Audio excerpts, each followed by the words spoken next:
Kemampuan literasi anak-anak Indonesia. Menurut UNESCO, ternyata minat baca di Indonesia sangat rendah, yaitu hanya 1 dari 1.000 orang yang memiliki minat membaca yang baik. Lalu kemudian menurut skor PISA dari segi literasi, Indonesia ternyata menduduki ranking nomor 62 dari 70 negara. Itu tahun 2018. Literasi adalah kemampuan masyarakat dalam menggunakan bahasa untuk berpartisipasi dalam kehidupan sosial. Kehidupan sosial itu macam-macam, termasuk untuk bekerja, bermasyarakat, kegiatan sehari-hari. Bagaimana kita misalnya saja menafsirkan sesuatu, memaknai sesuatu, kemudian juga berkomunikasi dengan orang lain. Kemampuan kita untuk menulis, untuk bicara, untuk menyampaikan, diperlukan literatur yang cukup. Kalau kita tidak biasa membaca literatur, akhirnya kita tidak mempunyai kosakata yang baik, kita tidak memiliki pilihan-pilihan yang baik, kita hanya membaca buatan orang lain. Pidato harus membaca, walaupun disembunyi-sembunyikan, tetapi still membaca, dia tidak bisa menafsirkan. Dan akhirnya muncul ketika orang bertanya dan dia tidak bisa menafsirkannya. Kemampuan literasi itu adalah kemampuan yang penting sekali. Apalagi sekarang kita hidup di era digital. Kemampuan untuk memahami, untuk menggunakan, untuk menavigasi, untuk menyebarkan informasi, menggunakan informasi dalam dunia digital dengan menggunakan teknologi digital. Itu sangat penting sekali. Yang terjadi akhirnya apa yang disebut sebagai doom scrolling.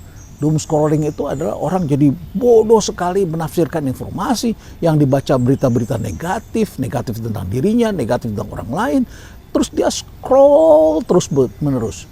Jarinya bodoh sekali, otaknya kemudian menjadi lemah dan akhirnya dia tidak bisa menafsirkan. Tetapi dia akhirnya menjadi anxiety, cemas sekali. Ini berbahaya sekali bukan dalam suatu society.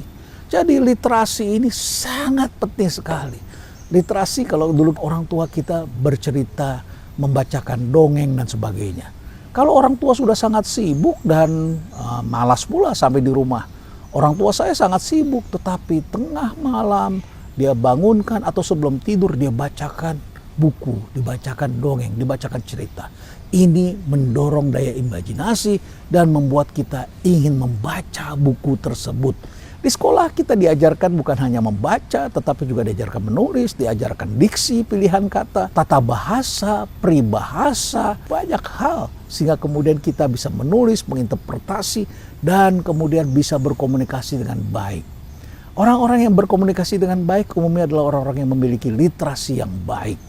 Bayangkan kalau sekarang semuanya serba ini dan kemudian pendek-pendek, sangat pendek sekali. Dan ketika kemudian pakai AI, tidak dicari yang ada literaturnya, langsung ditafsirkan bahwa itu adalah benar dan kemudian berdebat dengan orang lain. Nggak nyambung kita jadinya. Literasi ini adalah sesuatu yang penting juga untuk personal development kita. Bagaimana menurut kalian? Pentingkah bagi kita untuk memperbaiki literasi dan menanamkan ini bagi orang-orang di sekitar kita, bagi anak-anak kita? Sebelum terlambat, mari kita lakukan. Stay relevant.